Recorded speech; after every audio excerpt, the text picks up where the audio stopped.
Where's our Welcome to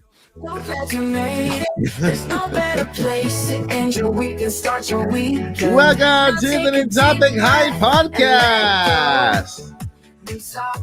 It's Switch 2 season and it's time to hype because there's nothing else allowed but hype this podcast right now.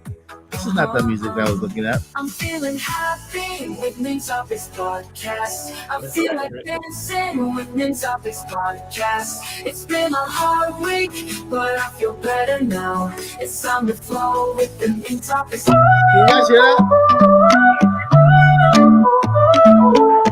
Every day I wake up waiting out the door. Nintendo news I can't ignore. Hovering my finger on a fresh repeat. Searching for the leak, my heart's gotta beat. My body is ready for Switch 2. Can't wait much longer, what about you? Standing in line just to hear something new. Nintendo, come on, give us a clue. Rumors flying, but nothing confirmed. It's been a mystery, my patience burned. Gotta level. All right, that is enough of that song. Welcome to the New Topic Podcast. And yeah, we're not gonna be dancing that long anymore because Josie was right. She told me, Mike, we're dancing way too long. I'm like, yeah, you're right. We're dancing like for half. It's like in a whole hour. We're like dancing here before we even start the podcast. We can't help it. The music's fire. Just a little bit today. We got this music in the background while we talk. But welcome to the entire podcast, my friends. This is it, the very last podcast before we get to hold a Nintendo Switch 2 in our hands. 6 days away. The day's almost over. That means it's only 5 days away, right? I'm pretty sure Paul has already recorded his intro for tomorrow's video, and it's time to hype. This is it, guys. I can't say this is it because Michael Jackson said this is it. Look what happened to him. I have to kind of say we're gonna. This is not it. This is it's almost it. We're only 6 minutes.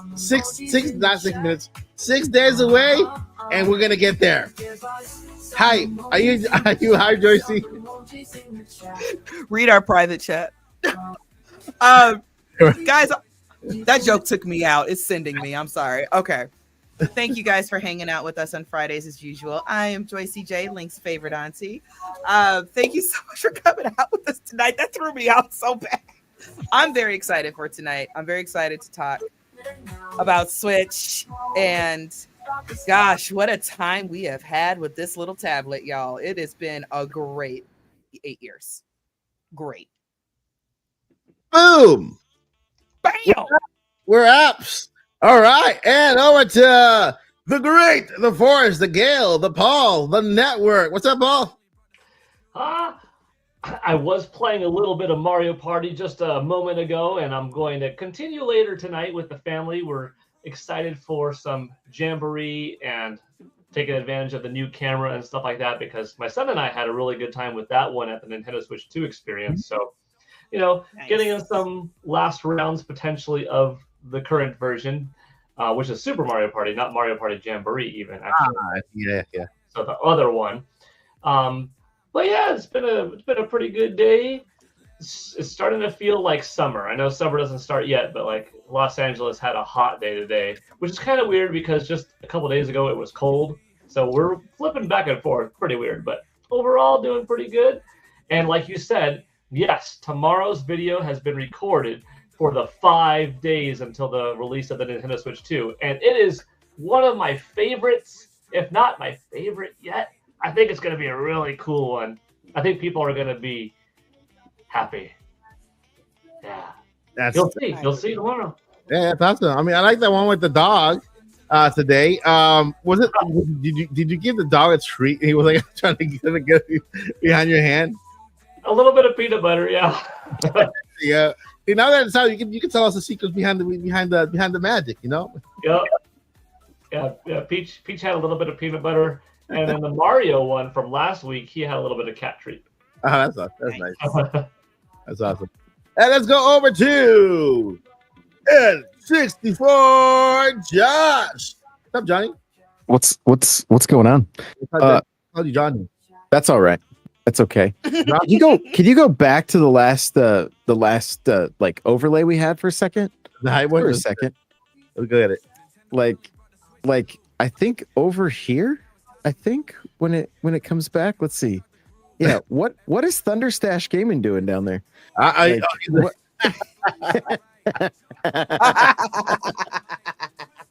He's I like that. he's doing the He's moonwalk. He's doing the moonwalk. He's doing the Michael Jackson spin. Yeah, every time he finishes a review, that's the dance from his office. So I agree. if you guys were wondering, that's it right there. That's It a does. true statement. But I mean, you know that's Thunderstash. But what's wrong with Zelda? Like Joyce was like, what's going on with Zelda here? What did you do? Y'all can't tell me Zelda don't look possessed. This is an alternate timeline Zelda from Skyward Sword that was actually on Demise's side. Mm. And Dear Nintendo, make that game. Free idea. Do that. Go ahead. And then we have Link over here doing some kind of wavy dance there. Just, I don't know what's going on with him. The hills are alive with the sound of music. That's the way he's dancing at the moment. Mario and Luigi are just in a sugar rush. they can't slow down. They're babies in that one, aren't they? Or no, they're adults. Never mind. Because I remember like which Mario game, Mario and Luigi game where they're like little babies. It was on the DS, I think, or 3DS. Yeah. Is it the one with time, like Partners in Time or something like I that? think Is it that- was. Mhm. It's so long ago. I can't even remember. It was a while back. Yeah, it was a while Yeah, it back. was a while ago. I'm old. Sorry, y'all. All right, everybody got their notes pulled up from the podcast. Nope. There's a lot of things happening. There's a link in the Discord there in this Google file thing, so it's easy to open. So there's a lot happening. Wait, did we introduce the cast already? Everybody, I'm having a moment. I'm having a moment. We did. Yes. I was about to go back to Paul. I'm like, we forgot. Well, I'm Mike Odyssey. I'm here, and then it's been a crazy week, crazy week. Working on Indie Mania. I mean, like crazy. Today's no video because I've been working on Indie Mania all day today, and a lot of news, a lot of stuff that we're gonna go over today. We're gonna go ahead. Our podcasts are only normally an hour and a half. We'll always try to keep it that length. That way, not overstaying our welcome because always good to kind of give you little bite pieces of goodness over the entire podcast. That way you can watch it and then not have to kind of give too much on what you want to hear. So we're talking about Nintendo Switch 2, guys. A lot of stuff happened over the past week, including an unboxing of the Nintendo Switch 2, which is insane. And so we're gonna go ahead and talk about it today. Josh, do you have the first topic in hand? I do. Yes. You want to go ahead and cover that one? Yeah. Here we go. So Nintendo Switch 2 unboxing video leaked Yes. video leaked online. So this week a video surfaced online showing the unboxing of the Nintendo Switch 2, revealing the console and its Joy-Cons in their retail packaging. And that thing is tight in the box. For real? It is tight in the box. So posted on YouTube, the clip was removed shortly after, but not before appearing on sites like Switch 2 subreddit. The video indicated that a day one software update is needed to use the console, so early units won't work until June 5th launch. Mhm. Another video also removed showed the setup process and user interface. Former Nintendo employees noted the company's ability to track leaks, suggesting they are taking steps to manage these early reveals. So as far as our questions, what stood out to you about the Switch 2's design or interface in these leaked videos? Did anything in the unboxing catch your attention? And like I said, and what we're seeing on screen here, that thing is they are squeezing every bit of room out of that cardboard. So saving trees. Everybody on the crew saw the video. Right? Did you guys get to see the footage? I didn't I watch it I did on purpose. yes. Though. And how about the images, Josie? Did you see the images? I didn't. I'll be very honest, guys. While it is a nice looking system, Yeah. I don't care what it is. If it's two potatoes strung together, if it plays Zelda, I'm happy. So I didn't watch it because that's not the thing that really interests me. I'm like, mine's going to be here. I'll open it myself. And let me guess, it looks like a Switch, but bigger and better, right? Yeah. Also, I've seen the Switch 2 and held it and touched it in person. So I didn't need to watch. I personally didn't watch the video. Yeah. So it does kind of.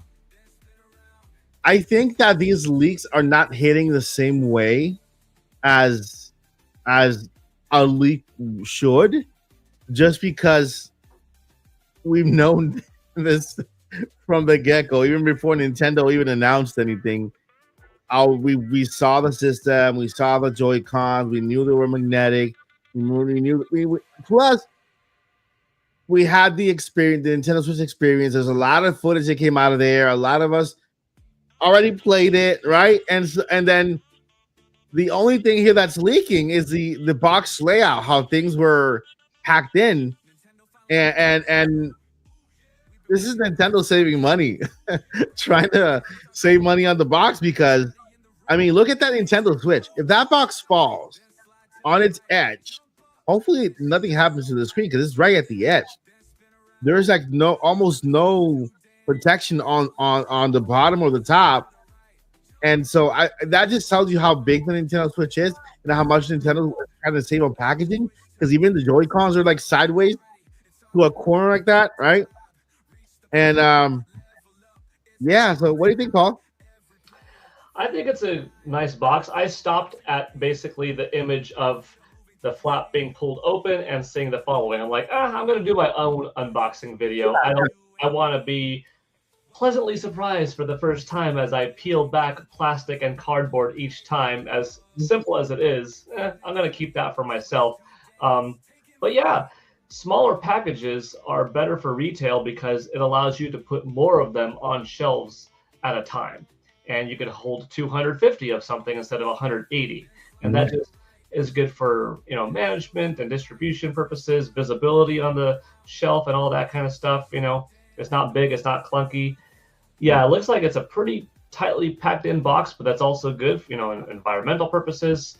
It also means that Nintendo is able to have more on the ship, to sail the seas, to get over to United States, to Europe, etc. And if Nintendo needs to, they did it with the Nintendo Switch launch, where they were selling out so fast that Nintendo had some air rushed delivery in which they lose a little bit of money on, because when you stick them on an airplane, that's more expensive because it's a lot faster, it's a lot heavier, it takes up more space. So if they have more Nintendo Switch 2 units, because it's a smaller box, they might be also preemptively planning on, hey, if we have to rush a few 100,000 more out, you get 350,000 more than 310,000 more due to the cubic volume of these boxes. So yeah, all that's my takeaway from the simple box and unboxing. And regarding it not being able to play backwards compatible games yet, that makes sense. Regarding the whole other thing, like, could it take right now a piece of Cyberpunk 2077? I don't think that is completely 100% documented fact that it can't without a day one patch till June 5th or not. I think that was a little bit of assumption that it can't do any games yet, but yeah. It's a cool week, and we only have 6 days to go. I'm pretty hyped. That's insane. Yeah, very, very cool. Should we get to the next question? Oh, all right. Boo Mini, I don't think it was thanked earlier, but thank you, Boo Mini, for 2 gifted subs tonight already. Let's go to hide those. So thank you. I didn't say it earlier. I will say this about the box, because it was a conversation that seemed to go on for quite a while. I keep seeing the same quote tweeted from Beat 'em Ups about the box for Switch 1 and Switch 2. Yeah. So I sent a picture to my parents and said, which one's the new one? And they said the smaller gray one. So their grandparents, right? Everybody always says, oh, grandparents aren't going to know which one to get. But I did see a meme today that said, keeping the box looking this similar, the Switch one will definitely outsell PlayStation because people will buy the wrong one as a gift. So I just thought it just made me laugh. Question. Yeah. So when counting PlayStation sales, PlayStation is it PlayStation 4? 2. Oh, 2. Because I'm thinking it's still called the Nintendo Switch. Would the Nintendo Switch sales still count? Or no, I think the whole purpose of that meme was just saying the boxes look so similar, people will grab the cheaper one, not realizing they're buying the older one. Okay, I see. Now that's a fair argument. Because I was because my argument is always, we're the parents now, and the aunties and the uncles, and we're people of a certain age. We grew up with gaming, but who bought us our systems? Our parents. Those parents are now the grandparents. Yeah. Okay. And if you're blessed, you still have your own grandparents. But you know what I mean? So the people who bought us our systems, and were buying our systems as we were growing up, could figure out PlayStation versus Sega versus Dreamcast versus whatever was out at the time. They could figure that out. So we're the actual gamers. So we know what to tell mom and dad to buy. Our mom and dad to buy for our kids. You see what I'm saying? Or somebody has an auntie like me or an uncle like Mike and Paul and Josh that they can ask. This is not 1980s Nintendo where what's a Nintendo? Or it's not the same. Or when I was a kid, my parents called everything a Nintendo. If it was a video game system, it was just flat out a Nintendo. Didn't matter if it was a PlayStation, didn't matter if it was whatever it was. We're not those parents. We know the difference. So that's my counter argument to that. And there's something that has really helped out the last 18 years from 2007 to present that we didn't have from 1985 to 2003, and that was iterative numbered iPhones. From 1985 to 2003, that timeline had NES, Super NES, Nintendo 64, Nintendo GameCube, different sounding things. Yeah. Partway in, barely PlayStation 2. 2007 to 2025, that 18-year span had iPhone 3G, iPhone 4, 4S, 5, 5S, 6, 6S, 7, all the way to 16. 18 years is a big chunk of time for a whole lot of people to go from being 30 and maybe not as informed as a 30-year-old who's not necessarily super into gaming, getting it for their kid and accidentally picking up an N64 over a GameCube, right? Because it's still a little bit back in time versus those 30-year-olds being 48 now, being well aware of the generation, or 50-year-olds that are 68 now being more informed. And of course, kids and teens are definitely quicker to being up there with tech. I worked in retail before. My first job was electronics boutique, basically EB Games or GameStop equivalent of. And I do know that, it is possible, and it does happen. The misinformed consumer comes in. Now, I haven't worked in that type of job in a very long time, but I just do know that overall, it has become less and less often for people to mistakenly buy the wrong product, because also the salespeople are more knowledgeable, now than ever before, and they have more guidelines to follow. Plus, there is a 2, and people make the argument, well, what about Wii U versus Wii? Just the U isn't as powerful of a differentiator as the number 2, which clearly means successor. It's going to be fine. I know people are poking fun this way or that way. It is true. Too similar of a box does have that possibility of, funny story. My own grandma was someone who, I kid you not, a real story. Nintendo 64 came out September 29th, and she told me, I got it, Paul. I got you the new Nintendo. Oh my gosh, you did? Because my parents and we couldn't find it in the store. Oh, I can't wait. Wait, can you describe the box? Yeah, it's black and this and that. I'm like, gosh, it doesn't sound like the N64 box. Does it say any word, the Fun Machine on it?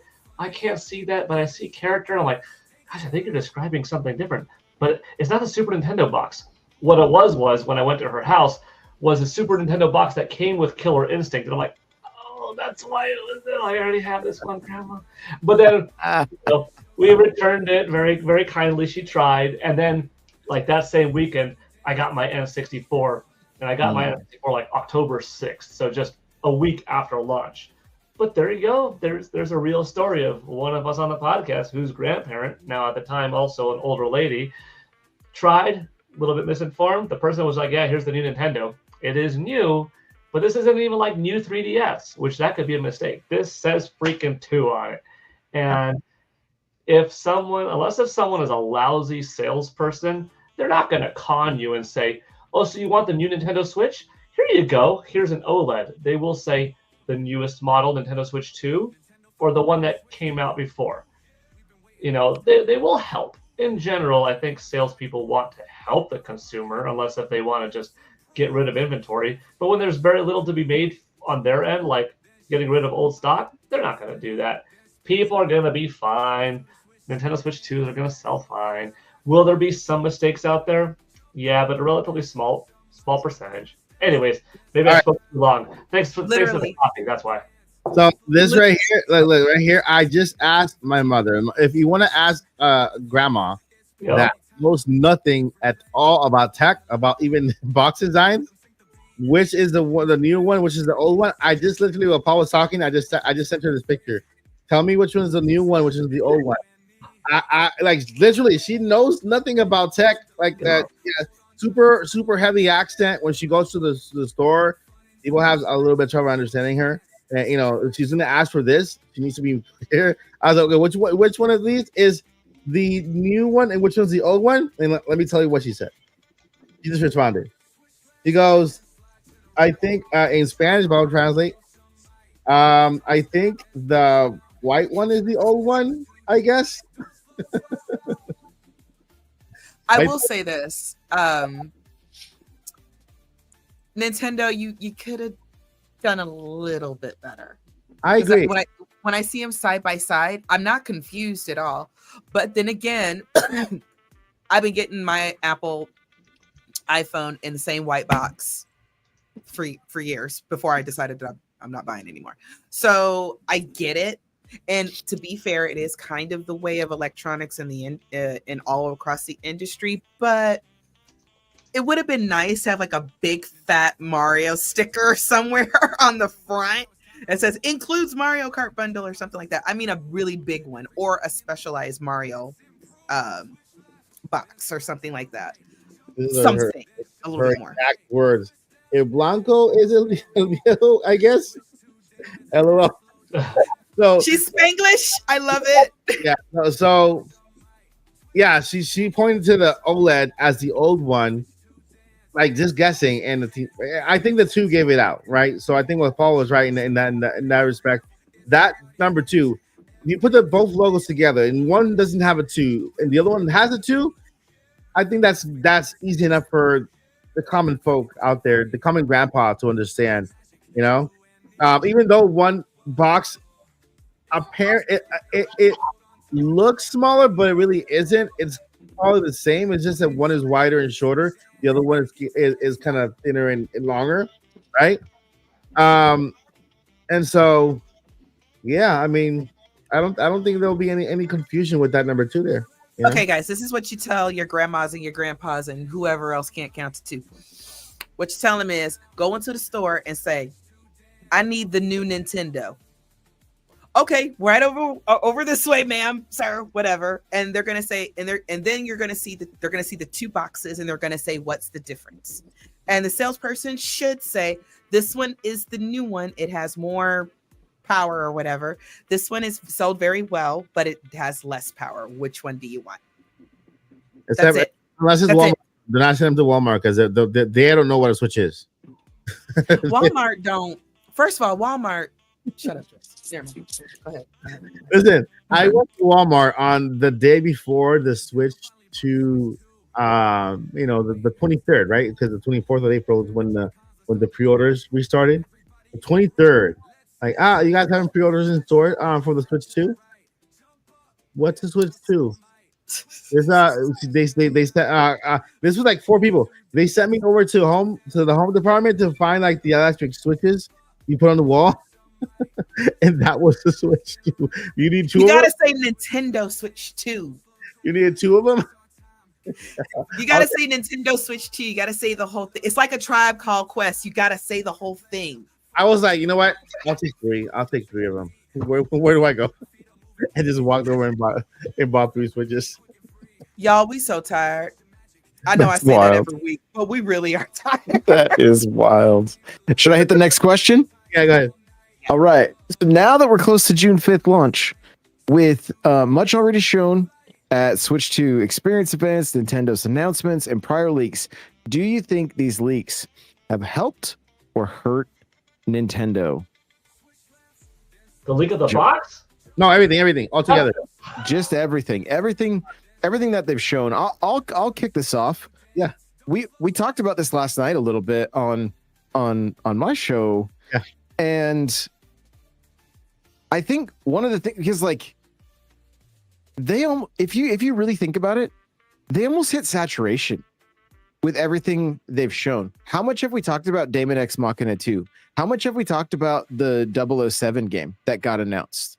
Right? Like you keep forgetting about it, right? Is that what Joycey just said? Yeah. So like that's like there's been so much like we've been so hyper focused on price, and I think they've done a great job of really making Mario Kart World the centerpiece of everything. Even the Nintendo Today app seems like it's really focused on Mario Kart World, and I mean rightfully so. It comes out in 6 days, but because at the same time we're like, well, could they have shown more? Could they have laid out more for the year? I mean, Hyrule Warriors, Kirby Air, like I think if they had made one choice to talk about price right up front instead of waiting until after the direct, I think the conversations and everything would have been a lot different, right? Because there was so much misinformation.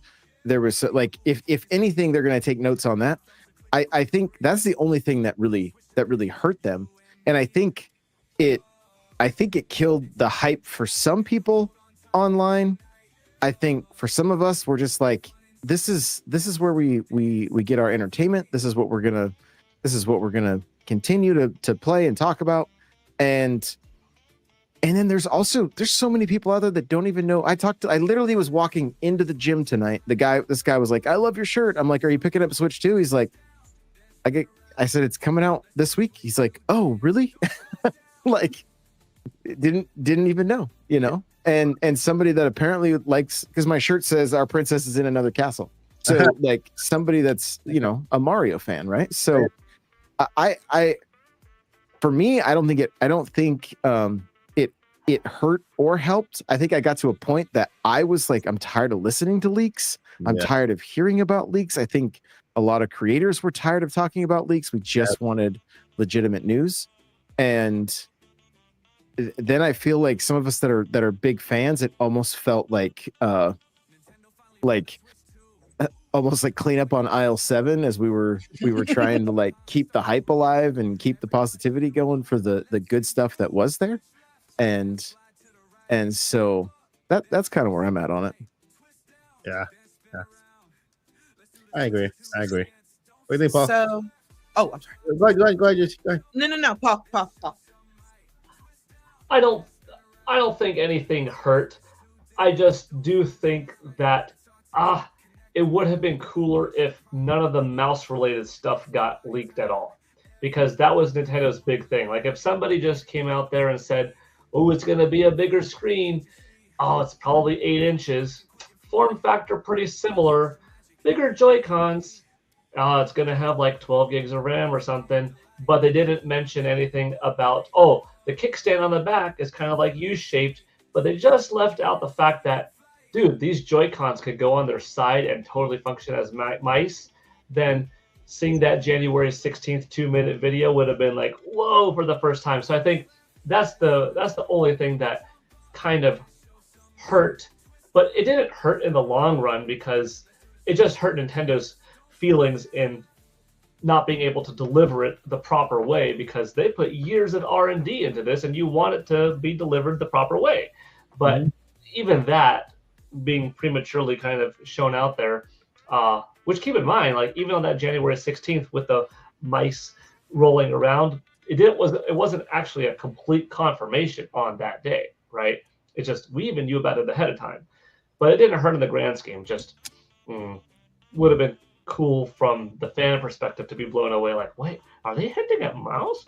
Like, wow, we didn't quite get that, but yeah, everything. It was a beautiful lead up, and I'm actually, well, for multiple reasons, I'm happy that it didn't come out late last year in November or early this year in March or April. I wanted it to be as far removed from Nintendo Switch as possible because the numbers guy in me wanted it to beat Xbox 360's record and be the longest in between two consoles have come out from current modern players, and that's what it did.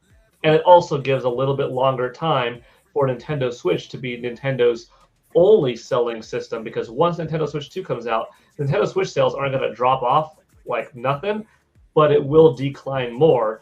And I am on the team of, I want Nintendo Switch to become the new undisputed champion, best-selling system ever, no questions asked. And I still think that it will. It just, Switch 2 coming out later does help it a little bit more. Yeah. We still don't have a price drop. We still don't have a permanently reduced software lineup, which we may or may not eventually get, like some type of player's choice line for key titles. You never know. We don't know if Nintendo will, a year from now, release a Nintendo Switch Micro. Not a Nintendo Switch 2, but a Nintendo Switch Micro. The size of a 3DS XL. It's $100, and it's basically just a Nintendo Switch, but a new form factor. Ooh, that thing's going to sell another 12 million units because some people are just going to want to have something that small, that cool, that portable. Sweet. And then there'll be some people that do like for $100. Oh, you got this $450 version. Ooh, you got this $200, $300 version, but you got this $100 version. That's an easy buy for my 4-year-old, for my 5-year-old. And these these games that are still relevant, that's easy for $30 for that copy of Mario Kart 8 Deluxe. Anyways, you get me talking about one thing and just the Nintendo talk overtakes. But yeah, nothing got hurt. Short story. No, but one question. You make great points though, because I agree with everything you said, Paul. It's because it's one thing for the physical system to be leaked and you can see how it looks, but a feature like bringing a mouse feature to a home console as big as Nintendo is, and it is a big deal, right? And so seeing that for the first time, maybe in that first trailer where they hinted at the mouse, let's say we didn't know about the mouse and we saw that would have been a big deal. That would have been a huge deal for us. And then them bringing it up, you could play Metroid with the mouse, that would have been like. So yeah, I agree. It didn't hurt the overall picture, but it did hurt some surprise factors and maybe how Nintendo wanted to present it. So I do agree. I'm sorry, I'm trying to get my lighting together and not be like burning up at 100 degrees or something at the same time. So look, I agree with what all you guys have said so far. Especially, I think that Nintendo hurt Nintendo by not just dropping the price at the end of the direct. And I even heard somebody say, well, it was a direct. They never drop prices in directs. Actually, they have when they announced, it was during the Animal Crossing direct a few years ago, when they announced, I think it was one of the higher tier NSOs, and they real quietly let us know how much it was. And then they just kind of faded to black after that direct. I don't know if anybody remembers that, but yeah. So, I think Nintendo should have put the price in there. Having said all that, I don't care. What do I always say? Those who know me, I'm grown. I do what I want. I'm excited. The leaks did not hurt me at all. It's my choice to watch them if I choose to. And also, guys, I think we all have to remember that social media is about this big. Yeah. Okay. Compared to the world, it's only this big. It's very loud, but like Josh was saying, there are people who don't even know the new Switch is coming out. Yeah. How you don't know you're not paying attention to the screen that comes up like when you turn it on. Okay. But people don't know. So, we're the hardcore. We're the ones who dig and we want to watch the videos and see the leaks and go on Reddit and go on forums and try to figure all this stuff out. People are crashing out over a video game console. Okay. Yeah. So what I took from all of that is I'm grown. I'm going to do what I want. I'm excited. We have had such a wonderful time. I have met some of the best human beings ever. Oh, thank you. Guys. Thank you. Thank you. Yes, you too. Yes. Thanks. Yes, say thank you. Because I'm talking about you. I'm talking about Mike, Josh, Good all of our buddies. No, I've told Paul that to his face, or sort of through DM. I've met so many. Nothing can basically damper my excitement. And I allow some of the negativity to get to me and everything. And the reason these leaks are happening is because people want to dig. And then there's some people who want to crash out, and create content around crap. You know what I mean? I eventually just kind of turned all that off. And I've been enjoying myself and the hype train. I don't think it ruined anything. I do think it was a bit of a stumble at launch. Yeah. Hopefully by the time Switch 3 comes out, I'll be running the marketing department. We will not have these problems in the future, I promise. Love it. Love it. Let me go ahead and share something real quick here before we move on with something like this. First thing, shout out to Jake Randall in the chat. Guys, if you don't know, Jake, well, that's not the picture. Jake, which one is the new one? That's not the new one. That is not the one I wanted to show. Remove this one. I'm going to show this one. There we go. So this is important, guys. This is very vital here.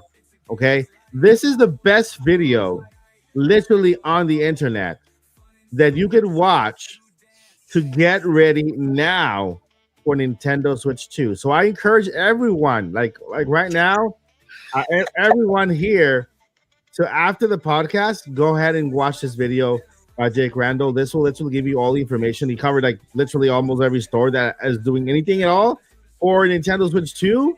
The launch times, whatever, everything is in there. Like literally the best, well put together video on the subject right here. And not to to keep tooting a little more of Jake's horn. All 2 inches of it. So he released a video about, I think, like 2 weeks ago. Target literally released they released something. It was exactly everything that was on Jake's video, literally part by part. So you can trust the channel. Go ahead and subscribe to Jake Randall, and highlight this video after the podcast. You can go ahead and watch this entire video if you're looking forward to, or you need information on where to pre-order Switch, because you can still get Nintendo Switch systems if you did not pre-order it on the 24th. There's a whole bunch of retailers who will have Switches on day one, and even GameStop. If you go there, I think it's on watch Jake's Jake video. He has all that information there, and so yeah, shout out to Jake for that awesome content, helping a lot of people get that Switch 2. Real quick, I also have to shout out Jake, because on pre-order night, Jake, you were the only reason I even went to Walmart, because I was trying to fight with Target and trying to fight with Best Buy, and you were just you were on it. You were on it with every single retailer, and when Walmart was acting right, you literally screamed into your mic, and you're like, "Everybody go to Walmart, it's working." So, guys, Jake is legit. He knows exactly what he's talking about. That's cool. So yeah, go ahead, Josh. Do we have any more questions there? Yes. What's interesting about Nintendo's approach to managing leaks, like requiring a day one update? How did this shape expectations for the launch? All I'm going to say is I remember the year that Duck Hunt hit Wii U, and I got both my boys Xbox Ones for Christmas, and Lizard Squad shut down Xbox Live, and they could not play their Xboxes until like 3 or 4 days later. So, short of something like that happening, there's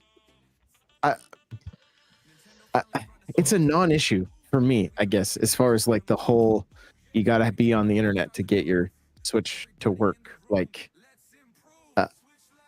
I didn't expect anything other than that. Like, this isn't a Nintendo 64. It's not a. It's a system that connects to the internet. So, like, that's just what I expected. It was a non-issue for me. But like, there were people going crazy. So, you know. Shout out Jabo Thunder with the 2. Question for the crew: your dream Nintendo anime series? I'm gonna skip Joyce because she's. Zelda. I'm gonna skip Joyce because what are you gonna say? Well, you know what? Just to give it to her, I'm also gonna pick Zelda as an anime series. They'll be fantastic, and I'm gonna throw in there Animal Crossing also, like a little Animal Crossing would actually be would work as a children's series, an adult series. Yeah. It could do drama, sci-fi. Yeah. I'm telling y'all, we could turn Animal Crossing into like an episode of Lost. For real. On the island. How we all get on this island? And why are we all animals except for that one human? And the human is actually I don't know, some kind of investigator, and one of the animals is actually like a serial killer. I'm just saying, y'all, it could work. I know. I can just imagine Tom Nook on a stranded island with no money. He'll just look at something. Oh, there's shells. All right, this is money from now on. Everybody pay me some some shells. Yeah. Wait, for me, Xenoblade and Fire Emblem. yeah. I want that too. My Make them all. Shoot. My second choice specifically, I'm going to tell you the first choice next. My second choice specifically is Fire Emblem Three Houses. I would love to see that as an anime because I loved that game so freaking much, and I love the different branches off, and I like the dating portion of it. Like, I ate that whole game up so bad. I loved Three Houses. Brilliant game. But my first choice, Nintendo needs to do this because this is how you bring it back. Star Fox. You throw on a Star Fox anime and you make it a nice, tight, 13 or so episode, high quality, 32-minute episode anime.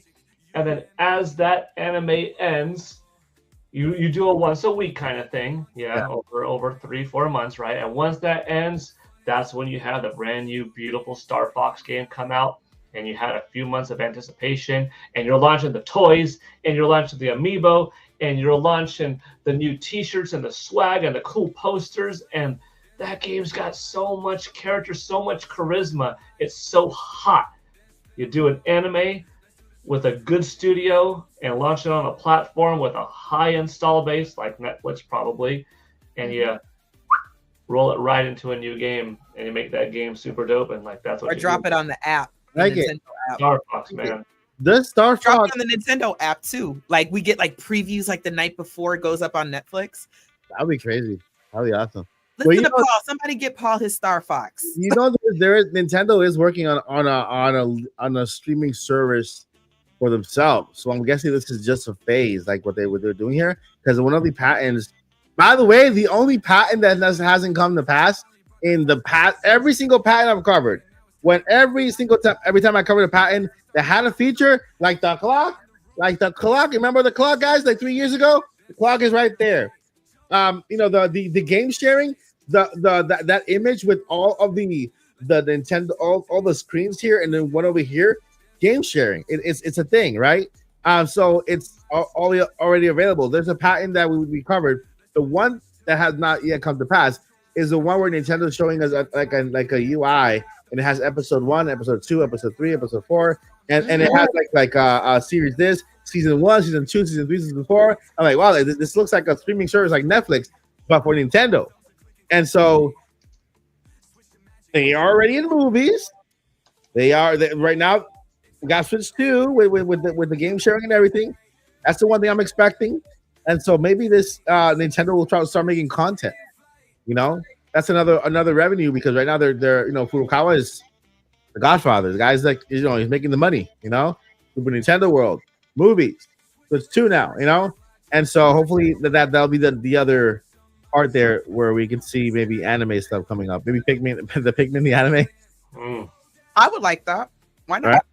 Right. Can I gotta show y'all this because Pokemon fan 33, she just gets me. Just real quick, Mike. I just want to show this. Yeah. Law and Order Animal Crossing. Thank you, Pokemon fan. You see the vision. Thank you. I told y'all she gets me.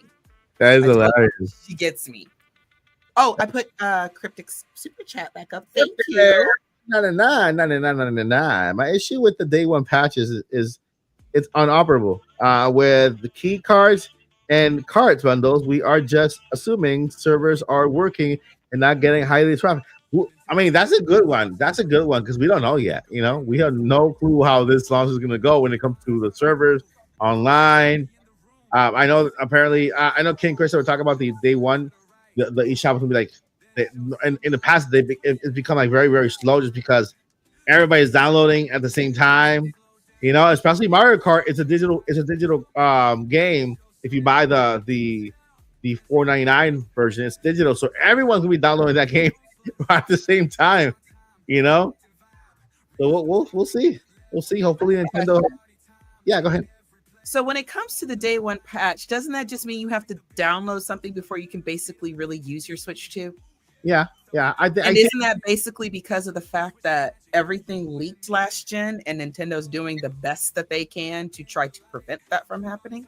I think I agree with you 100%, Josie. I think that patch thing is just Nintendo's way of saying of not having the system games, at least the games leak, because without the games being on the system or being able to download them or whatever, you can't really rip them from there, put them on the computer or whatever, you know, and just kind of put them out there. So, and also, I'm sure like the hardcore hackers and all them people, I'm sure they can find ways around it. But my whole thing is for the regular folks. I guess I didn't understand why people were so concerned about the day one patch, and I was just like, well, all you have to do is just make sure that you hook it up. Just who in 2025 is buying gaming systems that doesn't have internet? I'm not even trying to be mean or rude or anything like that. I'm just saying. So it makes sense to me that a system that's going to utilize internet, even if you only use it like that one time, you never play multiplayer, you don't play online or anything else. Yeah. It seems to me like Nintendo's also trying to keep track of, okay, are these valid Switches that were sold, or is this a stolen one or something of that nature? I wonder if it's part of that too, and part of if anybody does steal one, you can't do anything with it until this day. Otherwise, then we possibly will brick your system. Yeah. I'm wondering if that has anything to do with it too. I think it's just a safety mechanism for Nintendo. Mm-hmm. Yeah, that's a good point. We'll see what Nintendo does day one. See how many breaks. I'm getting mine on the 5th. I'll find out. I'm fine with it. How many breaks we see on Switch launch day? Thank you so much for $4.99. That was a good question and really, really great input. Can we go to the next one? Yeah. The next topic, I mean? Mm-hmm. Yeah, next topic. Oh, crap. Where did Josh leave off? You can go to topic number 2. I think we kind of covered the... Oh, good. I wanted to talk about this. I'm so excited. Yeah. Because I did read the notes earlier, just like not this evening. Nintendo is going to be finally participating in Summer Game Fest. I've been screaming about this for how long now, guys? Since we don't have E3, Nintendo needs to be one with the community and come to these events. So Nintendo is listed as a partner for Summer Game Fest for this year. And Summer Game Fest starts June 6th this year, guys. Yes, Friday, which is basically one day after the Switch 2 launch, and it's going to be under the banner of Nintendo Switch 2. This basically marks their first presentation in like event in like years, and so yeah. So what game or announcement are you guys possibly? First of all, I'm sorry, I just have to say this. Nintendo, thank you for finally listening to me and actually joining Summer Game Fest. Yeah. Nice that you could like grace us with your presence. I'm being a little shady. But what game or announcements are you guys like looking for or expecting? New title, something familiar? What are you guys' thoughts? I'm excited. You know why I'm so excited? Because basically this confirms Nintendo is making new announcements, right? First thing, we already got a release date for Pokemon Legends Arizona. It's October 16th. It was dropped on the app. It was my worst nightmare. Didn't I mention that on the podcast last time? Imagine them dropping the release dates for Pokemon and Metroid on the app. It was dropped on the app, and then Pokemon Company announced it on Twitter after that. They announced the Zelda movie. I put nothing past them on that app. Yeah, they did. And so October 16th, if you are a Pokemon fan, you're looking forward to that. It's October 16th. This opens the door for a huge first thing. One at least more announcement for this year. Maybe their big holiday game.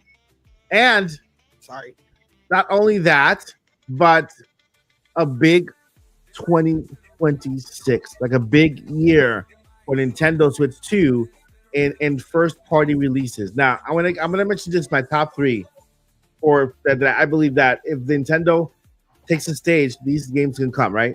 This year, I would say Luigi's Mansion 4 would be like a good holiday / October, November kind of game. That Luigi's Mansion 4. The other 2 games for next year, Mario. We're gonna see Mario for next year, 2026. That's next year, right? I forgot the year we're in. 2026. Mario Day, March 10th.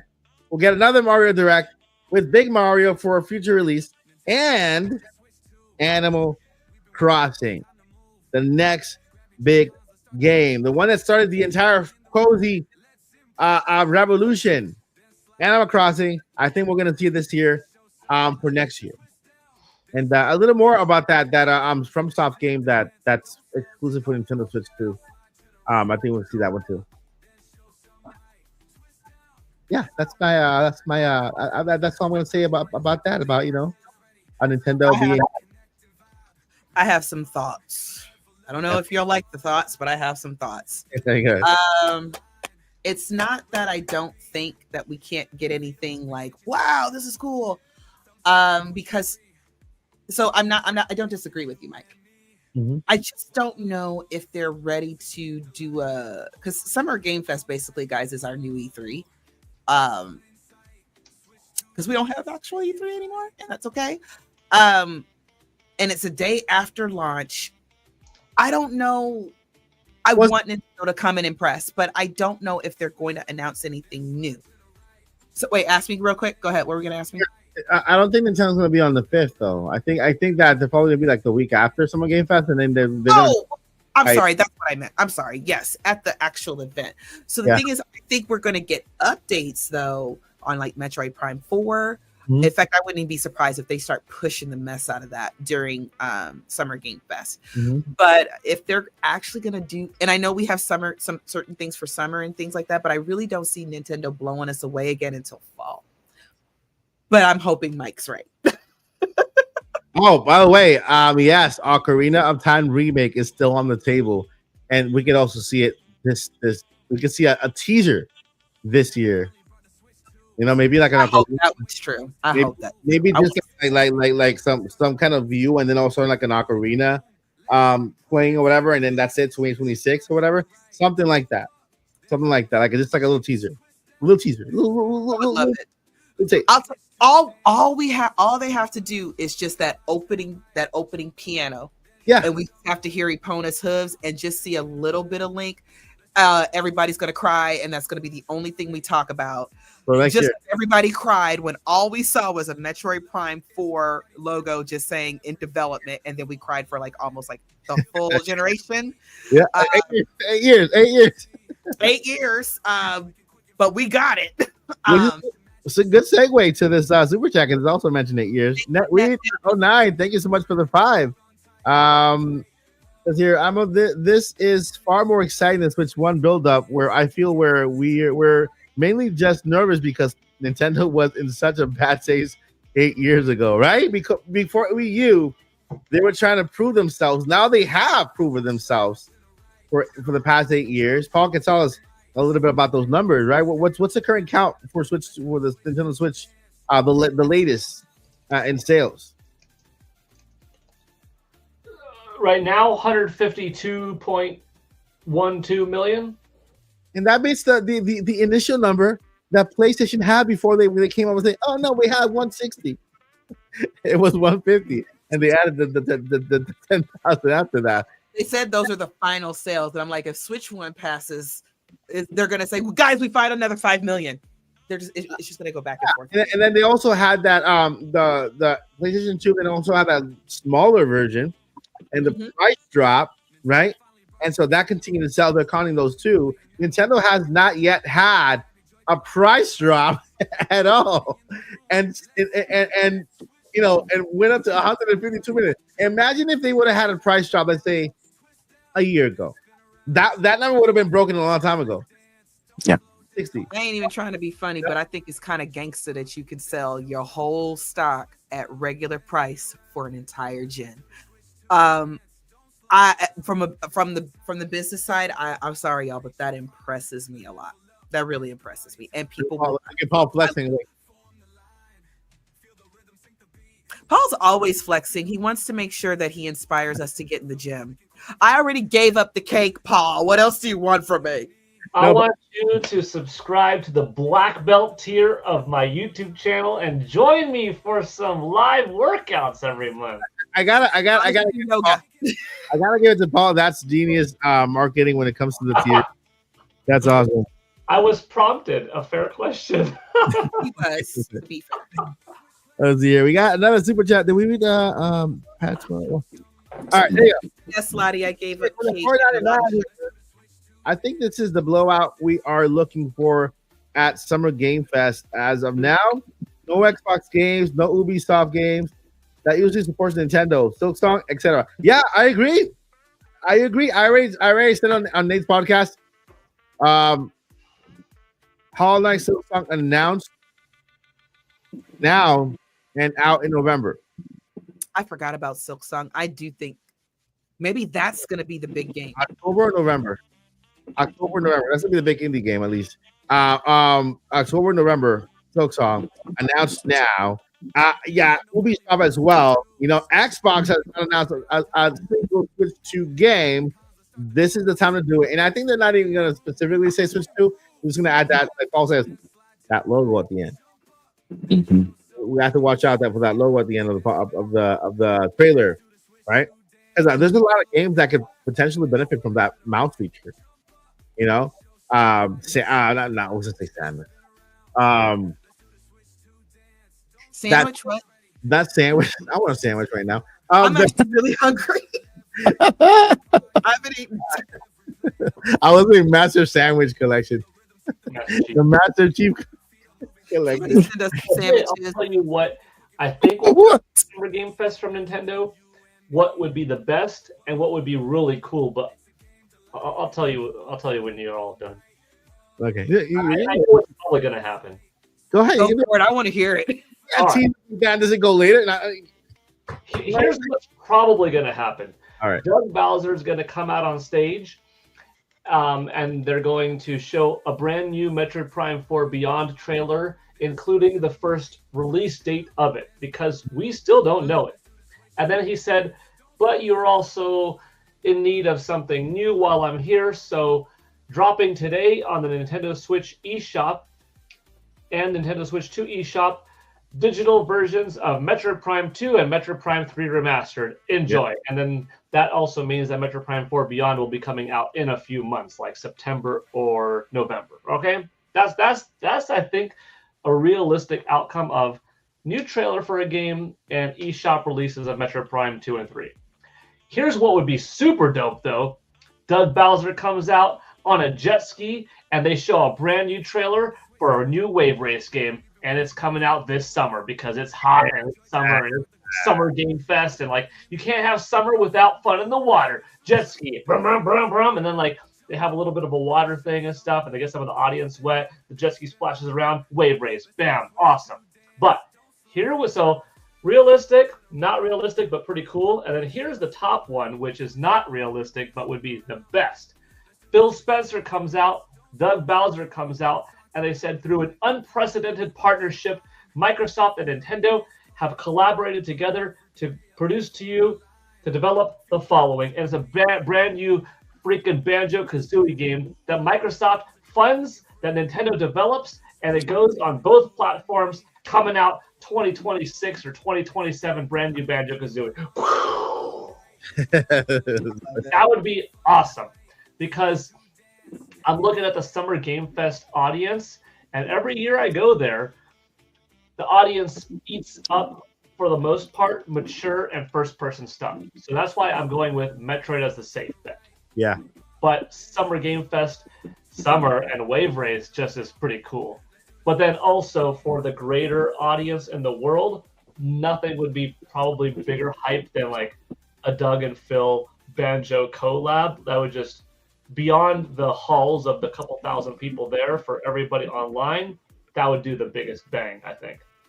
Can you imagine them announcing Metroid Prime 4 multiplayer mode at Summer Game Fest, but unlike any other multiplayer mode, this one requires you at least to have a headset, okay? Because it's a collaborative multiplayer mode where you go on a mission with Samus, and you can hear her giving you instructions on in the ear, because you're part of the Federation, right? And so you can hear her, Samus, kind of giving you instructions. All right, you guys take this route, or I'll take this route, and then after we kind of defeat the tank, she'll say at the end, "Good job, team!" Like it's like an interactive multiplayer Samus led. AI Samus is talking to you. AI Samus. I like that though. You know, because I just love theme parks so much. I just came from one, and so I love when you're interactive with whatever you're playing or you're writing, right? And you hear that little voice kind of telling you, "Good job, team! You made it through the race." Like the Mario Kart ride was, oh my god, Mario Kart ride was incredible, right? And so, like throughout, you heard all the effects. You heard like Bowser, and you heard like, all the other characters and everything. It kind of felt so immersive. And so having us in a multiplayer collaborative like battle where Samus is in our headset, kind of giving us instructions and kind of leading the way, fighting against what's the opposite Samus? Silex, yeah. You know, Silex is on the other side, or maybe you can choose. You want to be on Silex team, you want to be on Metro on Samus's team, right? Silex is on the other side, giving you head instructions. Get rid of the Federation. I think it's like Mario. And Samus is on the other side, trying to lead Team Samus against Team Silex against each other. Capture the flag, but instead of catching the flag, catch the Metroid before it breaks out as a little Dear Nintendo, we just want you to hear us out. Just hear us out. Just hear us out. I'm sorry. Go ahead, Paul. I was gonna say something else, and I lost my train of thought. I would like. I mean, we've said before. Mike said again. I would like Metroid Prime 4 to have, an online multiplayer thing, because I think for the longevity of the game, the likelihood of the game continuing to sell, being Nintendo's slightly more mature alternative to Splatoon, with having periodic updates every 4 months, some new little map, some new little type of versus mode. I don't think it needs it, but to get into like that 10 million stratosphere of sales, it might need to be more than just an amazing AAA, highest quality first-person adventure game. I think if it's one of the most highly respected, highly scored games of the year, which I'm anticipating this is going to be like a 9.6, 9.7 type of game, which should be enough on its own. I don't doubt it's going to do better than Metroid Dread, but like 5 to 7 might be the best chance. In order to hit that like 7 to 10 plus, it might need something like a multiplayer mode or something else in it. Like a whole other element of the game is space aerial combat. You're like, whoa, I never saw that in any of the trailers. Operating Samus's gunship, that's freaking cool. And that's just a whole other, like 30% of the game is that kind of thing. Some would like it, some wouldn't, but it would attract more that would, I think, than deter those that like, no, that's not my Metroid. Now you would deal with it because you're getting enough of your Metroid, but I want this game to do really well, because I want the future of my franchise to succeed and to have a new entry every 4-ish years, not 8 plus. Yeah. No, Well, Chef and 309 with a 2 Mario Kart bundle pre-order checked. Buzzing. Awesome. And then we got one more super chat. We got 2 more super chats here, real quick. Let me grab them. Yep. I gotcha, homie. I think. How do you work this dead gum? Yeah. Here it I already highlighted that one. I think the other one. You did this? Oh, I thought you just read this one. I'm sorry. I apologize. See, y'all, I ain't on it either. You gotta do it. Shout out to Netweed. Thank you so much for your super chat. Was never a big Mario Kart fan, but World has floored me. Agreed. I am also not the biggest Mario Kart fan, but World really impressed me. And when I played it at the Switch 2 event, it was it. I was like, okay, I need to give this a much bigger chance. Yeah. So, Yeah, and talking to World, I saw some questions in the chat because normally we have a tournament at the last podcast of the month, but because this is Switch 2 season, we're gonna have a Mario Kart tournament on the first podcast on Friday. So we're gonna play Mario Kart World against each other, against the chat in the next podcast. So yeah, so that's why we are not having it this time. We're gonna have it next week because next week everyone in the chat, we're gonna have a Switch 2 in our hand, holding it like this, and we'll play Mario Kart World. So let's see if we can all gang up against Josh and put him down. We'll just run over Josh like the whole time. We won't even do the race. We're just gonna all run over Josh, just circle him and just throw lightning at him and shells and everything. No, I'm totally kidding. I'm here for it. Shout out to you, Bill Mini. Thank you so much for your super chat. Do you think we'll get a Zelda Switch 2 edition at some point? And if so, will it be specific to a particular Zelda game? I don't think it'll be. I know she's asking all of us, but Zelda questions. I don't think that it's going to be particular to a Zelda game necessarily. It might have a design like the original one was, or the OG Switch 1 was. Yeah. But I'm hoping that they just do the whole Hyrule Crest and family thing and really go all out with the design, because I will be very honest, even though I bought it, I'm not impressed with it. As far as the design is concerned, the design on my Zelda Lite is way more impressive. So I do think we're going to get a Switch 2 edition, but I'm going to be a little bit more responsible this time, and I'm going to say, okay, does it actually impress me enough to buy one?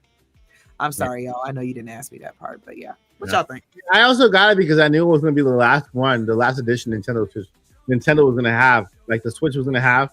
That was going to be the very last one, the Zelda one, and it was gold, like the original cartridge on NES. So that is gonna, like, we need to have that one there. I still around there. Mine's still in the box. I think when Ocarina of Time remake comes out, I think we're gonna have an edition of that. Now, Mike's not wrong. We're just giving opinions, but I think the Pro controllers and the Joy-Cons, I think those are going to be. I'm hoping they're going to put more thought into those, and we will have a slew of those to pick from, because it's much easier to, semi easy to buy a bunch of controllers. Yeah, even for just the aesthetic, than keep buying the same Switch again and again and again. You see what I mean? Yeah, I agree. All right. I think it moves the needle for the overall sales of the system, because if you're like me, you end up getting a Smash system after you have the original, then you get an Odyssey, or you get the Mario system or the Splatoon system, right? Like, they kind of, now the price point obviously is going to make those a bit more difficult to be like, well, do I want to buy a console just to keep in the box? Like, or you should, or so it's just but I still think they're doing it right. I still think we're gonna see and maybe that dog agrees, I'm not quite sure. He's excited for Switch 2. Or wait, that's Peach, right? It's Peach, yeah. Yeah, she's excited for Switch 2. Go ahead, Josh. But collectors want that stuff, so I think we'll still see, and especially I feel like Zelda got the most love this generation outside of Oh yeah. Splatoon. I guess got 2 systems, and the second one was pretty amazing. Mario technically got 2, but they're just red or a salmon color, which was just kind of odd. They didn't get that's not real. Yeah, Diablo got a pretty cool one, you know. So like they could probably do a Silk Song console and people would buy that based on how popular that game is. Yeah. Dear Nintendo, hire your fans who do really great art on these systems. I have seen some people draw directly on the dock and the system itself, and I mean some of the most beautiful designs. Sometimes they're Nintendo inspired, sometimes it's something different. But Nintendo, you don't even have to do the work. Hire some fans and they let them design the art for the consoles. Yeah, and then you can upcharge it and it'll be worth it. Speaking of, I want something Bring in a so basic. Just single colored Nintendo Switch 2 Pro controllers. I want my recreation of the N64 era. A solid red, a solid yellow, a solid blue, a solid green. Keep the top silver because that's kind of your thing. But just I want my 4 solid red, blue, yellow, green, and have it on display. And that's what I really want. And I didn't get it all generation long on Nintendo Switch. Plenty of Joy-Con, which I do have a red, blue, a yellow, green. But I like the Pro controllers to be just a solid whole color. Or the handles could be black, but that's the whole thing I want. I think I'm leaning towards Paul. I think what we're thinking to do is if they do edition consoles, they're gonna do the highlight portions in the color theme for the controllers, and then have the actual art on the dock. Because to keep it like looking very sleek and stuff. But the Joy-Con, the dock was revealed in one of those images, and it has these little holes in the bottom, like a vent, right? Like this ventilation on the bottom where the fan is. This is my dock. My dock. What do you call that? Faceplate. Faceplate that I designed, right? I designed it so that you don't have to snap it on the Nintendo Switch. So you just kind of lay it in there and look what I thought about doing before that was even revealed. At the bottom. Okay? So if you have a Nintendo Switch too, and you want to change the face, you get this little gadget here, and this is plain, but I am customizing them. For example, take a look at this one right here, and this will add that thing right there. And so I can add basically any emblem you want to this. I print them in different colors, and it's a Nintendo Switch 2 like a faceplate, so you can kind of put it right next to it. What it does, it'll protect the Switch, right? It'll protect your Nintendo Switch. You don't have to like snap anything to it. It has a little vent. It'll raise it up. It has little nubbies, so it raises up the ground a little more, so the airflow can kind of work on there, and your Switch will last at least a couple more minutes a year. So that's cheap plug. If it's on Etsy right now, you guys can. I dropped it. Yeah, it's on Etsy right now. You guys can order your custom one. Any color on any of the colors, including gold, Joycey, including gold, fully gold with the crest. Ooh, you can also make me a red one because I still eventually, hopefully, will find or get that Mario Switch one simply because it's red. And let's see, we have some questions for that topic, Joycey? We do. You want to go to the next topic, or you want me to ask it where you want to go next discussion? Yeah, the questions for the Summer Game Fest. Mm-hmm. That was the first one. Okay. What does Nintendo for you guys? What does Nintendo's choice to join Summer Game Fest say about their plans for the Switch 2? Why might this event matter for the console launch? And could a Switch 2 trailer reveal at Summer Game Fest add any excitement for you guys for the console's first week, or what would make it more memorable? Like how you guys feel about all that? That was a lot. I kind of combined two. Yeah. I hope they treat it like E3. I hope there's a direct from them and then maybe more info from some of the games at Summer Game Fest, and maybe even we get another treehouse. I don't know how they're like.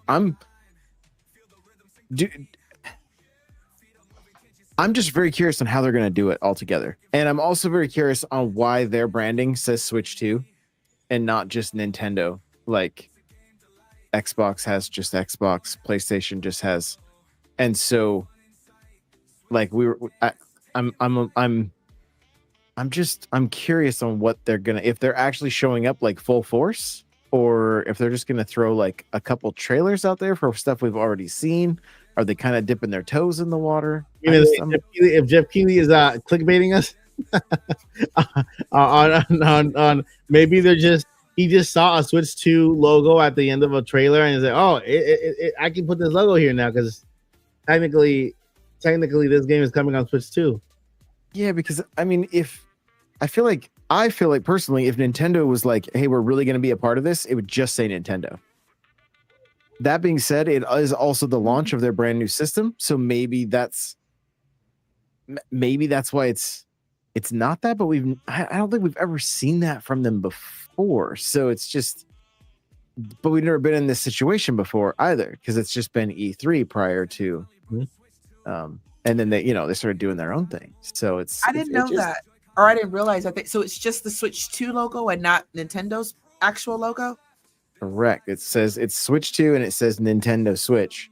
And I mean, that could easily mean that there's going to be Switch 2 games there that have nothing to do with Nintendo. But like them personally, right? Like them actually showing up. So I don't know. I hope they show up.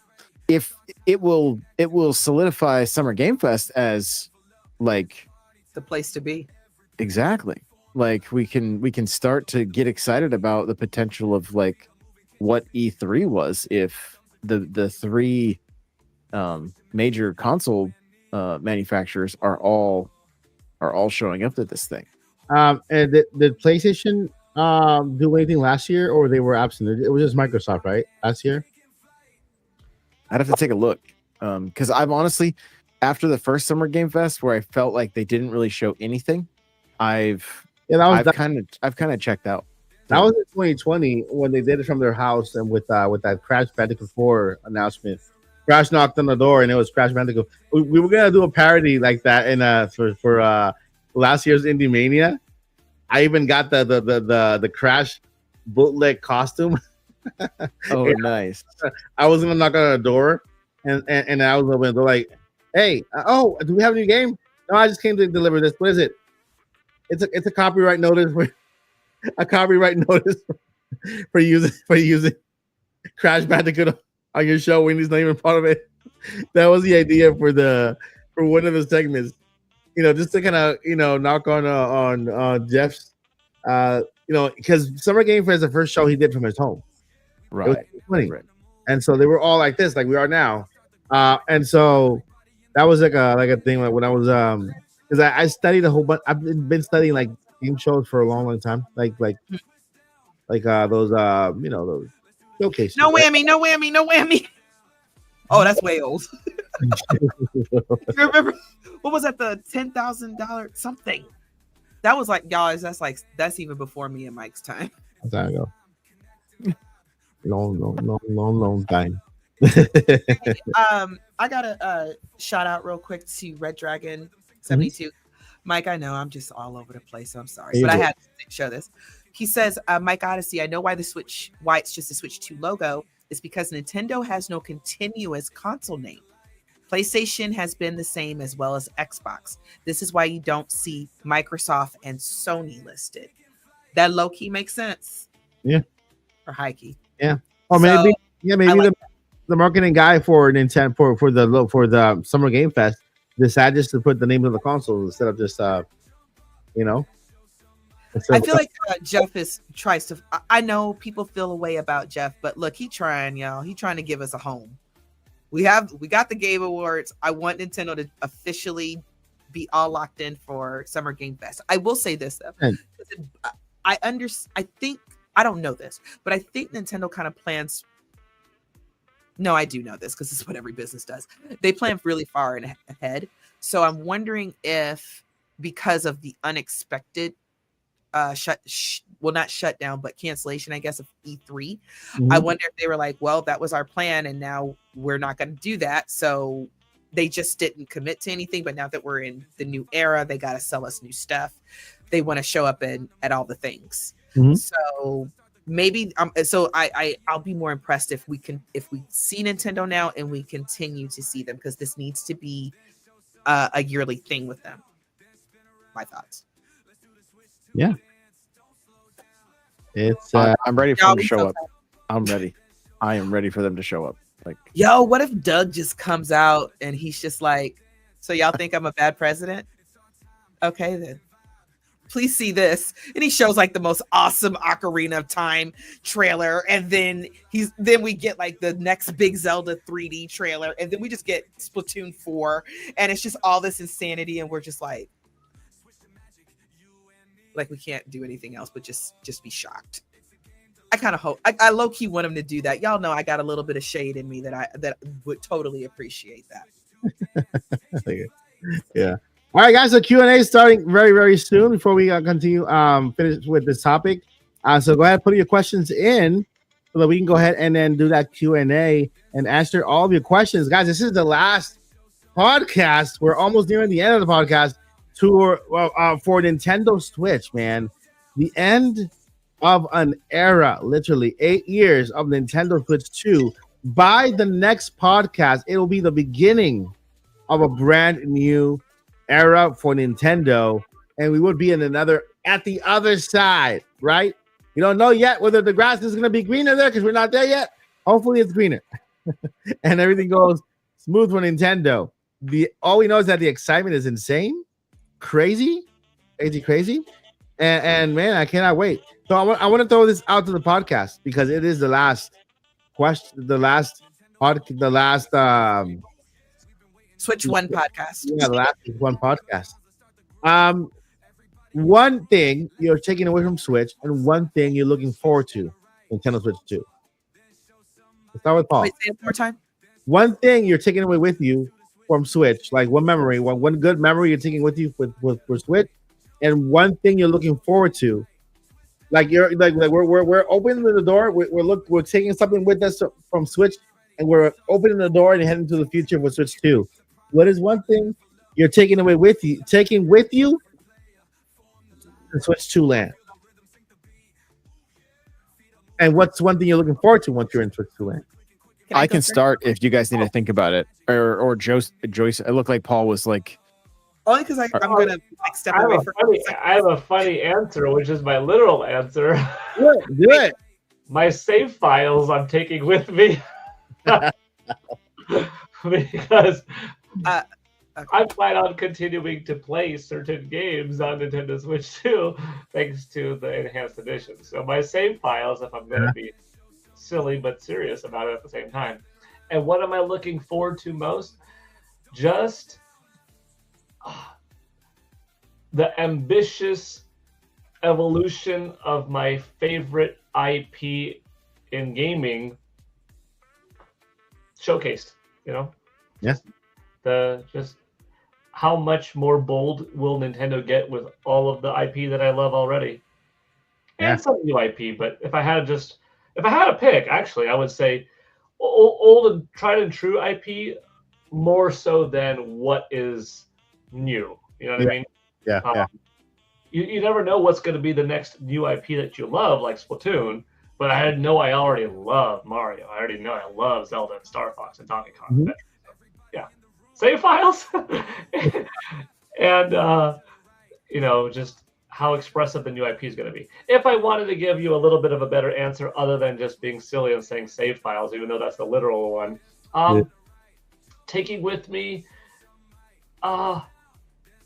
just the excitement of the dual naturedness that system gave me, because never before have I been able to do what I do with Nintendo Switch in quite that way. Mm-hmm. The opposite way, I was able to take Game Boy Advance games and play them on the GameCube. I was able to play Game Boy games on the Super Nintendo, but not quite the opposite way of N64 on the go, Wii on the go. you know. So yeah. Yeah, I like it. I like it. Go ahead, Josh. You know, the Switch 1 era was honestly life-changing for me.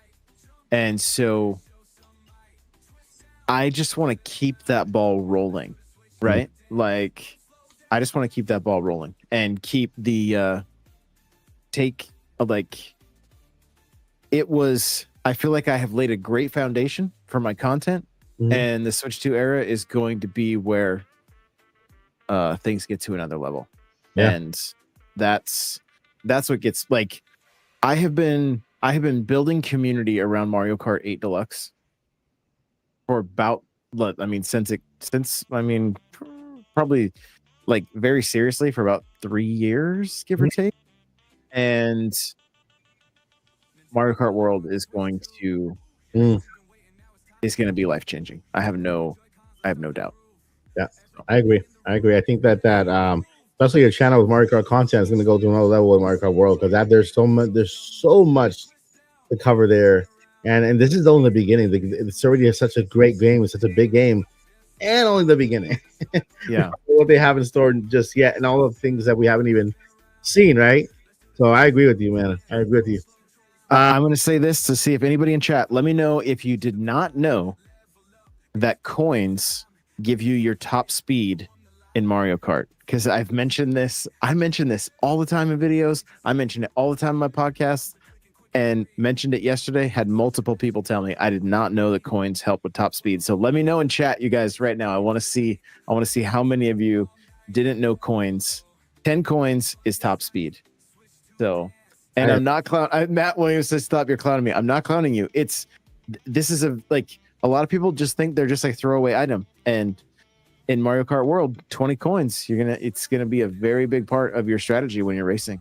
So, well, maybe with the two Nintendo Switch games, you put the most hours into. Wow, Tears of the Kingdom, Breath of the Wild, Zelda. I'll say Zelda total. What do you guys think? If you put the most hours into Mario Kart, it's my most played game, followed by Smash and then Animal Crossing. Yeah, Breath of the Wild. Breath of the Wild. Yeah. And Joyce's Zelda game too. Breath of the Wild. Zelda game. So thank you so much for that super chat. And we got another super chat from Rumini. Will Nintendo come out with their own VR headset? There's a patent for it. Nothing is out yet. This is the beginning of the Nintendo Switch life cycle, the very beginning.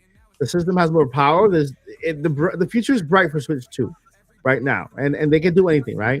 Unfortunately, they do a packing idea, like Paul said, but hopefully, maybe once it does come around, it could be something like that, something that could be easy to acquire, not too crazy, but still give you enough value. You know what I mean? So yeah, I still believe in the VR headset coming to Nintendo Switch 2. Labo 2. That's all I got to say. Oh my god, I don't want no more cardboard. And thank you, Switch the Play, for the $4.99. I don't know whether that was accompanied by a question or not, but if you have a question in chat, there it is, the Labo. Is it any good? Because I never owned it. Yeah, it worked out pretty good for Nintendo using basic VR tech, which is what you could do as simply as putting, your smartphone through a special lens to refract and boom, boom. Yeah. Very, very nicely. It's not the highest level of how companies do make VR sets, but it worked well. So if Nintendo has some type of plastic head strap and integrates that with the Joy-Con, and it's known that, hey, this is for usable wear, with a lot more horsepower behind Nintendo Switch 2, and the screen being 1080p instead of 720p, and more consistent with its 120 variable refresh rate and 120 frames per second in handheld mode, I think you could get a pretty good VR experience out of Nintendo Switch 2, even if they were going to have to use that limited tech with those lenses, unless they have an alternate thing to sell later on, which is its own thing. But I think they'll bring VR back at some point this upcoming I hope, gen. I hope it's not a cardboard thing. I hope it's actually an actual maybe even if it's a slide in, right? That they can sell for like $40. You know, that it looks somewhat premium, right? I think that it'll be $100, but it'll come with a piece of software. Yeah. That'd be cool. That's how it's going to be the first $100 MSRP game. Well, not really. Welcome to our VR. Yeah, I got it. All right, so we are now entering the Q&A portion of our podcast. We got questions in the chat. I'm gonna go ahead and let me go ahead and take this out of the question. Take this banner out. There we go. That banner was supposed to be sliding to the side. I don't know why I just did that. Let's go back over her and then there her. All right, so the number one question here comes from Disney World. We got Disney World Vacation in the house. Can you guys imagine how amazing portable gaming is about to become? 1080p, 121st per second, HDR on a bigger screen. It's gonna be gaming bliss. Wind Waker, Metroid, Mario, Odyssey, Zelda, third party, mind blown. I agree. I mean, I just feel hype. I don't think I'm gonna sleep tonight. I'm not gonna sleep for 10 days. Yeah, you will. I'm done sleeping. We're not young gamers anymore, Mike. We will totally be knocked out right after we turn. Walmart pre-order got canceled, but I had a backup canceled. A pre-order at Target. I mean, at GameStop. At one of them. At GameStop. Are you sure? Yeah, at GameStop.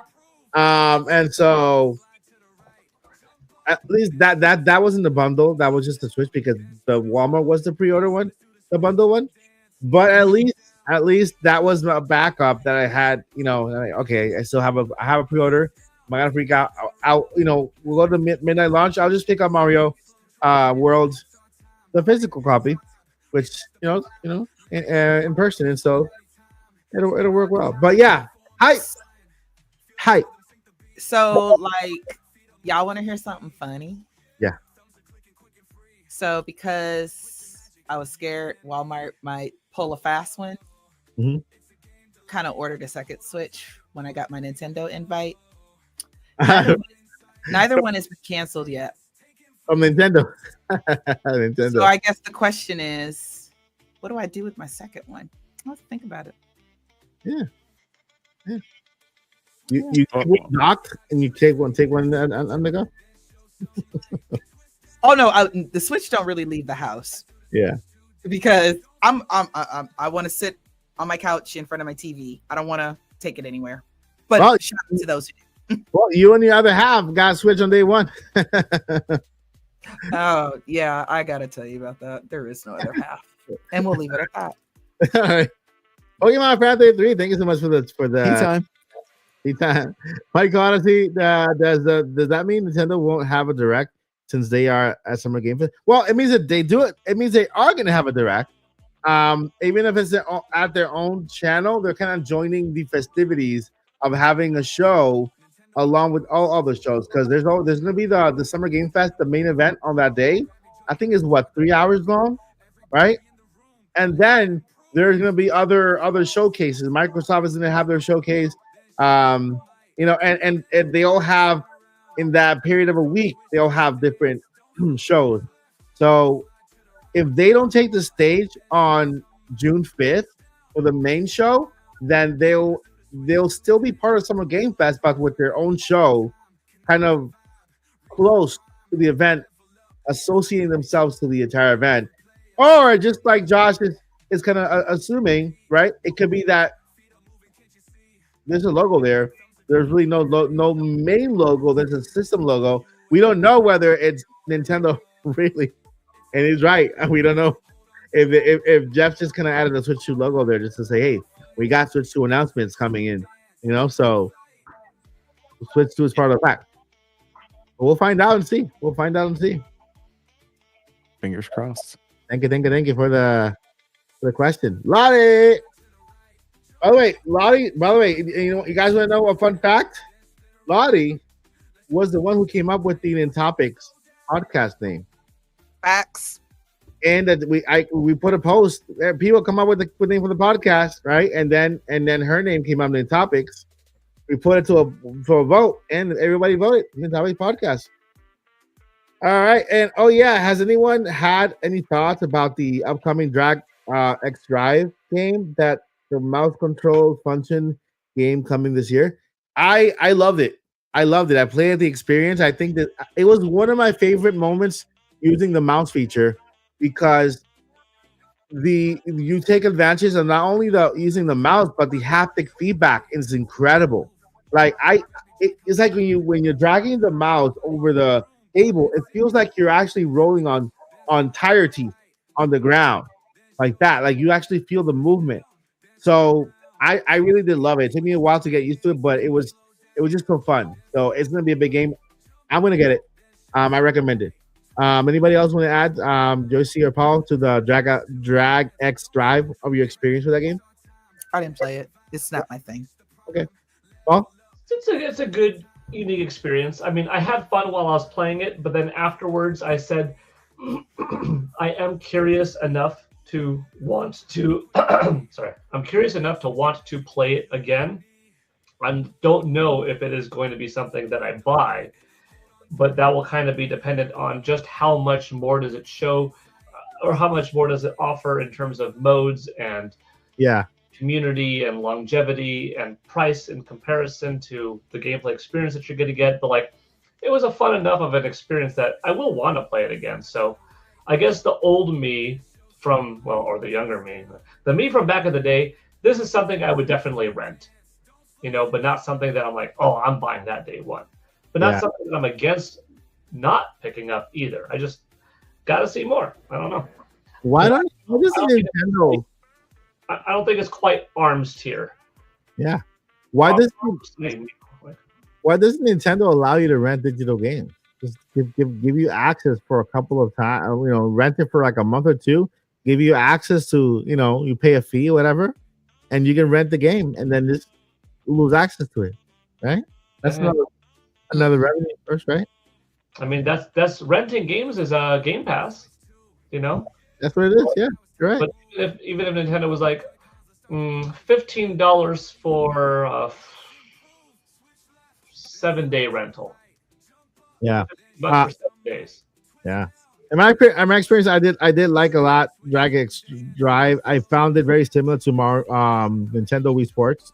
Some of the games like the shooting the basketball, right? The motion and stuff like that. It feels like a game that Nintendo made specifically to show you the mouse feature, and then that compare with the haptic feedback that you had when you're kind of dragging you literally feel like you're pushing tires, and you feel the teeth kind of hitting like that. So it's pretty cool.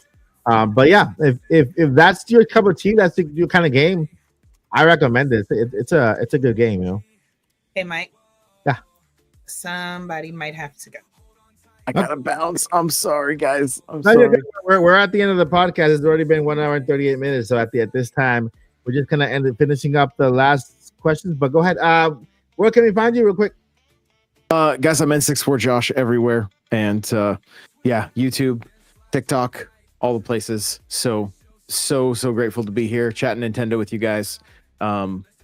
Keep the hype alive. I am sending all the best vibes to everybody that is having their Switch 2s canceled on Walmart. So hopefully you guys can hit up one of the GameStops at midnight or Best Buy or whatever and get yourself one. I think even Target maybe. So good luck, everybody. Josh has to go, but before we leave, we do have a couple of tips and tricks for you guys. If you at the very end that I'll run through like super quick. Yeah. Like if you are getting ready to pre-order, these are really cool tips to make sure that you have a successful Nintendo Switch thingy.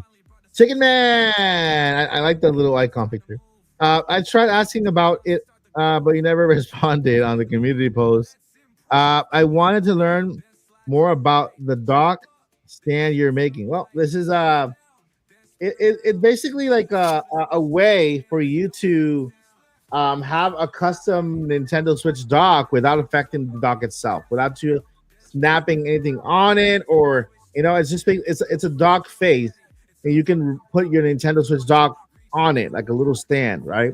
It offers ventilation here, so it doesn't cover the Switch at all.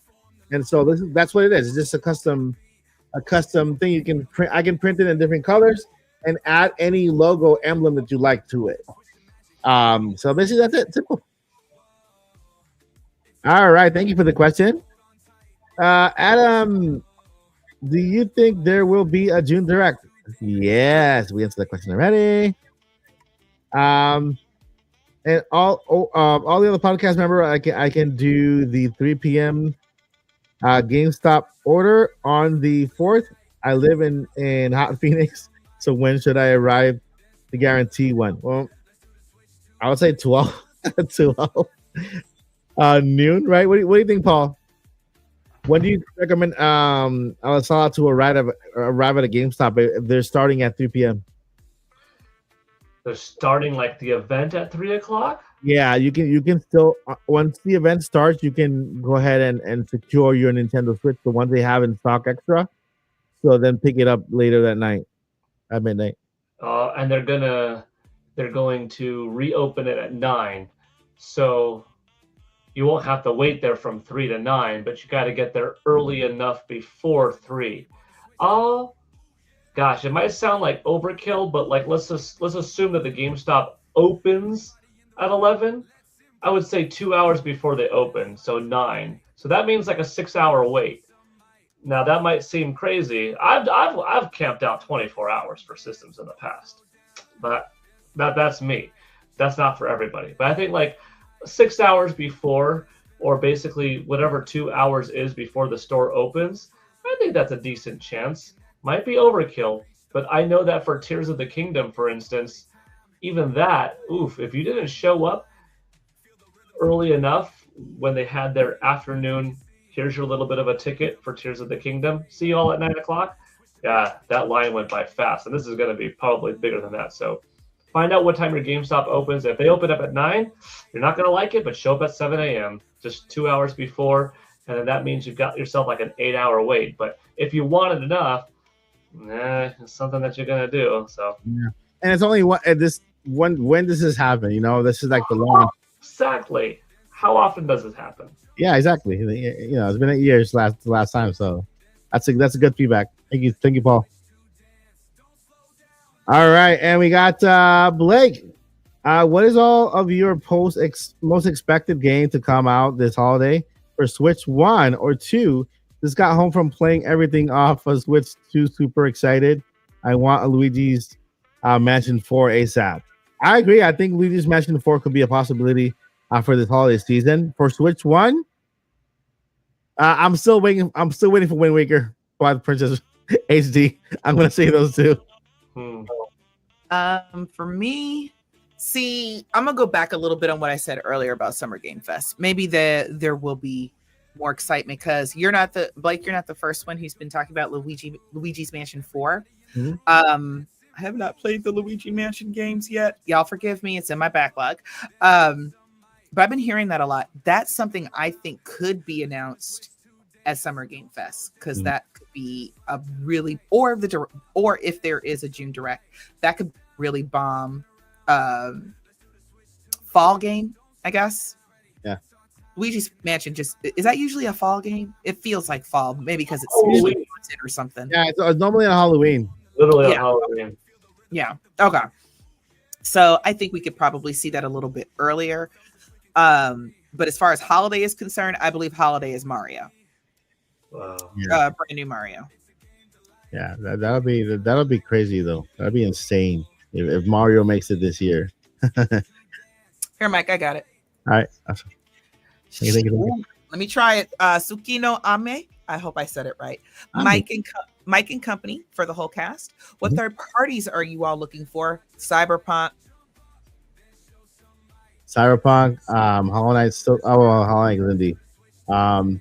Street Fighter 6. After I played it, I fell in love with it at the experience. And the Switch 2 version comes with the extra content. So taking it out and playing as Paul Real the first day. And I think Hogwarts Legacy, I already did it. I already bought Hogwarts Legacy for Nintendo Switch, and then upgraded for $10. So I love it. Yeah. I want to, I want to mainly. Sorry. I've always been interested in Cyberpunk, but I'm also supporting it. I'm sure you guys already know, but I'm gonna tell you again. It's does come physical, and it's all on a physical cartridge. So if you are a physical collector, even if you're not interested in Cyberpunk, this is the behavior we want to support. So please, please, please buy it. Yeah. Thank you so much. And shout out to John Hutchins. Mike Odyssey.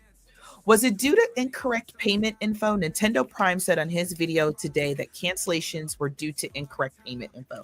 I apologize. I've watched nobody's video today, so I don't know. No. I had the same payment they put on hold because when you pre-order, they actually sent me an email. I think it was because of overstock or something like that. Something they said. It was like a weird thing. But I was kind of expecting it. Normally, when you pre-order, they first take out the money. You have to have the money in your bank. They put it on hold for a couple of days and then they release it. Right? That is to kind of test the card working well. It's working. They have a good connection. So that pre-order comes up. This was even before they even charged it because they still haven't charged it yet. I think it charges maybe like 2 days, maybe 3 days when it ships before the system. So anything that's being canceled is not due to payment because they haven't charged anything yet. It's just I think it's an AI kind of going over and then maybe kind of see what categorizes as a good pre-order or whatever, and is canceling it randomly like that. So I don't think it's an actual person canceling it.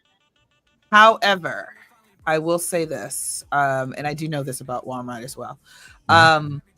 If this is the week that they're Nintendo already charged me, but the day I pre-ordered. But Walmart and the other retailers, this is the week they're gonna start because they're going to start shipping, and they have to and so they're collecting the money. So if there's a problem with your card, a lot of banks, what they'll do is if you have a credit card, they might think it's fraud if you're spending so much at one time. So they could deny it. If you do not have the available funds, then they will cancel it as well. Yeah. So if you meant to move your money back to your checking account from your savings and blah blah blah, if you mean to do all that and you didn't do it in time, that can also cancel your pre-order. I think the reason why they canceled mine is because I changed after the hold was done. I changed it because the first card that I did it was from my wife's bank account, and I used that one. But then when they were hold, because I accidentally she was the one who purchased last online, and I forgot to switch cards to do the pre-order. So the hold was in her account, and then once the hold was released, I went ahead and switched cards to mine to the primary. That card wasn't the one they ran and got a connection to my bank with. So I'm guessing that could have caused something. So if you pre-ordered and with the card and they released the money, make sure that's the same card there for release. I get that's the best I can tell you on that. This is one of those times I'll suggest use that emergency credit. Wait. What I mean by this is use that emergency credit card because you're gonna pay it off as soon as the bill comes in. So you save your money, use the credit card, so then that way the retailer can do whatever they need to do, and you don't have to worry about the funds. So that's one of the reasons I use credit cards is when I don't want to do stuff with my real money online. This is one of those scenarios because once my money hits my checking account, it goes immediately into savings. So I don't have time to go back and forth and everything because if I don't, I'll just shop all the time. So so that's also my suggestion for really anything in the future like this. Thank you guys. You guys are asking some really super good questions. Yeah, at this point, if you're getting canceled, I don't think it's because of the incorrect card. Also is a $5. Oh, I have a question up there. Oh, sorry. I was shout out to Boo Mini, who's excited for the $10 tutorial game. I'm sorry. You get to be an ant. Just go around the Nintendo Switch to innards. I pre-ordered it. Yeah, you got it. $10, right? Jabo Thunder with a $5 super chat, super big thank you, says Amiibo Revival Concept. Amiibo focused game that plays like Fire Emblem. Introduce Amiibo card packs, Amiibo cross functions between different games. This is something that I would love because I love Amiibo. I have a huge collection. But the way I pictured this game that Jabo Thunder is talking about is like Kingdom Hearts like with Nintendo, RPG adventure type game, and at the very least the Amiibo unlock costumes that are hard to get in game, maybe character assist powers and stuff like that, maybe unlocking even characters themselves, but whether it's through card functionality or actual plastic piece functionality, or in some kind of way like a Fire Emblem where it is this top-down strategy RPG, like that could work well. But I'd be all on board for some type of Amiibo focused game. Not that you have to.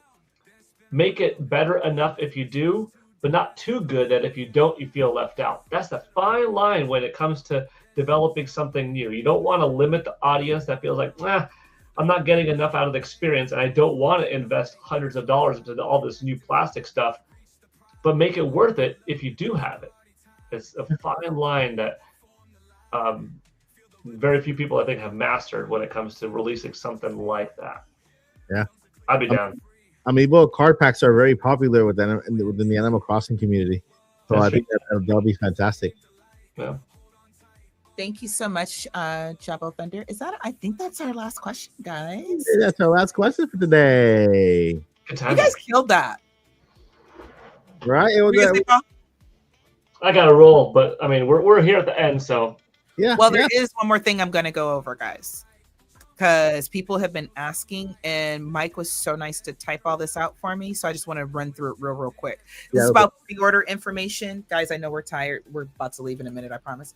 But for you guys that want to know, Mike just wrote all of this out for me because he is amazeballs. So, what, hun? Thank you. You're welcome. So, preparing for Nintendo. Oh, wait. Yeah. Sorry. Preparing for a Nintendo Switch 2 launch, your payment method preparation. Guys, I already kind of gave you an idea, but you want to keep an eye on GameStop, Best Buy, Walmart, and Target. And then also for midnight launch events, GameStop and Best Buy, still call your local retailer because it's for everybody, different stores sometimes have different rules. So for GameStop and Best Buy, they'll hold midnight launches on June 5th, starting at 12:01 a.m. So, or June 4th, 9 p.m. Pacific time. GameStop requires in-store pre-order customers to pay in full by 3 p.m. local time on June 4th for midnight pickup. Okay, guys, I know that was a lot. There's a few other things I wanted to kind of go over real quick. If you have a Nintendo store, the stock is available on June 5th as well. There's also Staples, guys. Yes, the office supply store Staples. 349 different locations will offer consoles on June 5th.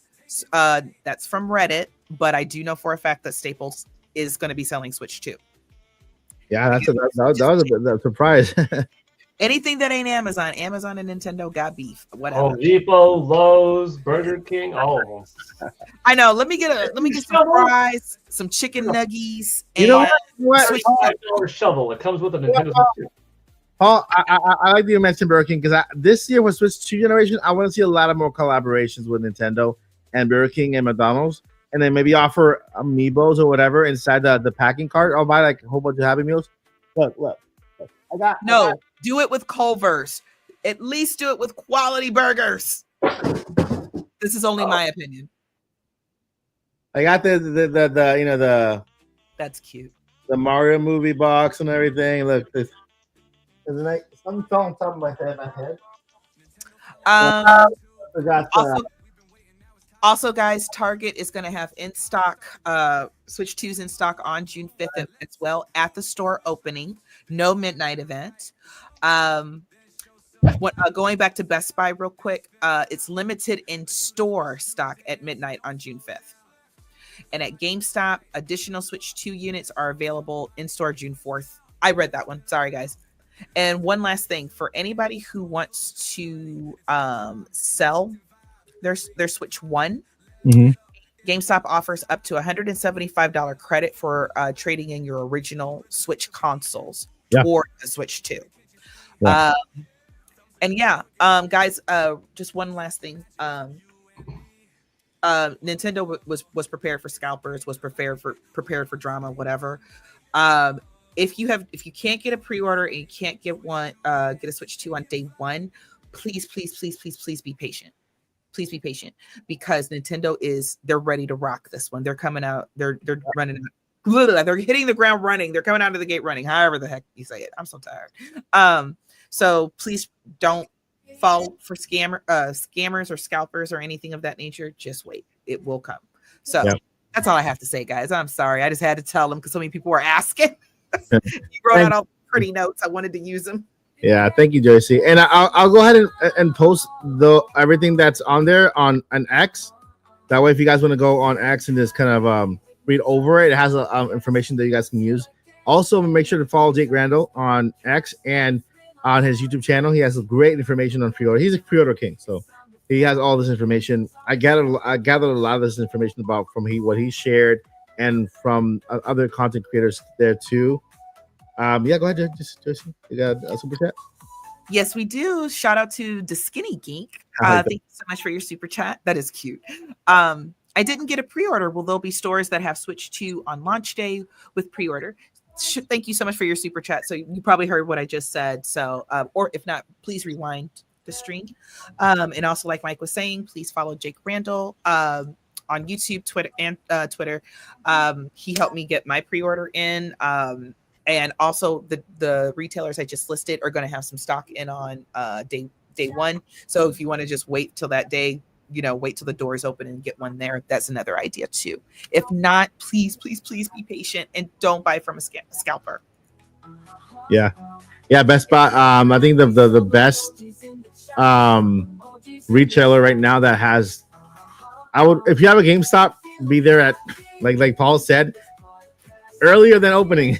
That way you can secure one, because they'll have systems in stock for those who want to buy it at full price there and then pick it up at midnight. So there you have that. All right. Without further ado, let's introduce the All-Star cast for today. You guys saw Josh. Go ahead and follow him and 64 Josh. He has all amazing Mario Kart content ongoing and coming on as well. And let's move over to the great network, Gil, Forrest, Paul. There's a weapon named after him in Twilight Princess. You should play it and find out. And a whole island named after me in The Legend of Zelda: The Wind Waker. He does. Yeah. Gale Island. Gale Ring. Very true. You're not supposed to tell them. They're supposed to go to play the game and then say, "Oh, that's Paul's thing." And also, they did name a move after me in Breath of the Wild, which is Rivali's Gale. There you go. So, yeah, Flurry Rush was named after me. Flurry Rush was named after me because I can read that fast. Oh, that's good. And what I mean by read, I mean by being shady. Some of y'all. Where I'm at, I'm on X and I'm on YouTube at Paul Gale Network on both. Tomorrow, to anybody who is watching, if you've been enjoying my countdown series leading up to the release of the Nintendo Switch 2, I think tomorrow might be the coolest or possibly my favorite one that I've recorded yet. So a little bit of hype anticipation for what it's worth, if you even care. It's not that big of a deal, but I found a lot of people actually liked it, which I'm kind of proud of. Well, I'm not kind of. I am proud of. Yeah. It's just, something fun for me, and I wanted to make the community have something to look forward to and stuff like that. So I am grateful for everyone's viewership, and I am happy to hear that it helped make the wait a little bit more bearable. So thank you. It's just, it's relatively little effort, so I was like, I don't want to take a ton of credit. But tomorrow, Thank you, Paul. was a ton of fun. Thank you. You're welcome. I can't wait to see it. Now here I am talking it up too high. It's like, really, that's it. I mean, it's fun. It was fun for me. And yeah, I'll be doing 5 more of these until Nintendo Switch 2 releases. And then sometimes I get asked, what's the next countdown? I will occasionally drop an update for the Zelda movie here and there, the Mario movie and stuff like that here and there. But there is no next known Donkey Kong Bonanza countdown to that or something. Could I end up doing something if Nintendo dropped something crazy like Ocarina of Time remake? Oh, I think I would have to do something for that, because that was my game of all time, best game ever for 20 years. And I have a Zelda pool, which would make me for it. So like, how would I not do it? But anyways, YouTube, Twitter, X, whatever you want to call it. I'm at Paul Gale Network. So thank you for watching. Don't do it, Paul. Don't do it. Paul, didn't you see your super chat, right? Or not a super chat, your comment, right? Comment. Oh no, Paul, we're gonna chop a super one in half. I won't be chopping it in half. I won't be lighting it on fire. No, Peach is not going to eat it. Yeah. All right. Without further ado, Joycey J. Hey y'all. I'm Joycey J. I'm extremely tired and I'm hungry, and I have not gone grocery shopping. So all that's in there is probably stuff that's not the healthiest for me. So even though it's about to be 10 o'clock, I'm starving. I think I'm gonna run out and go to the grocery store and get like some salmon or something. I'm hungry. But you can follow me on Twitter at DJ Joycey. Fortunately, I do not have a YouTube page. I'm sorry, despite how Mike tries to hype me up, I am not that interesting. Hence why I do not have a YouTube page. Yeah, listen, she has a YouTube channel. She has a home. This is her home. You can find her every Friday night. Yeah, y'all can come see me every single week on the Nintopics podcast on Fridays. And if you have Zelda questions, of course, like I said, at me on Twitter at DJ Joycey. Just a crazy old lady who loves video games. She wasn't one of the most interesting Zelda fans I've ever met in my life. She wouldn't be in the podcast at all. Period. And I'm a one. I'm also Link's favorite auntie. And you can find me here every single Friday here at the podcast, Nintopics. Monday to Friday, Nintendo news. Got this thing going. We got some stuff. And next Friday will be our Nintendo Switch 2 launch podcast. Of course, it launches the day before, but we'll go to the podcast on the Friday. And we're going to be playing Mario Kart World against each other for the very first time. That knockout tour crazy. So if we do happen to have a knockout tour tournament, if that is a thing on Mario Kart World, hopefully it is. If not, that's a waste of time. Nintendo, what are you doing? Then we'll have a knockout tour tournament with y'all on the podcast here. All right. So, my friends, Switch 2 is only 5 days away because the day's over, almost over. We got it's 7 o'clock at Pacific. It's 9 Central, right? And it's 10:42 Eastern, and Switch 2 is around the way, guys. This is the last podcast for Switch 1. Thank you, Switch 1, for all of your beautiful memories. And it's the end of an era and the beginning of a brand new, exciting one. Before we let you go, we got to let you know 2 things. Number 1, don't give up. Don't do that because we need you. Give up. You can't do that. You can't do that. And number 2,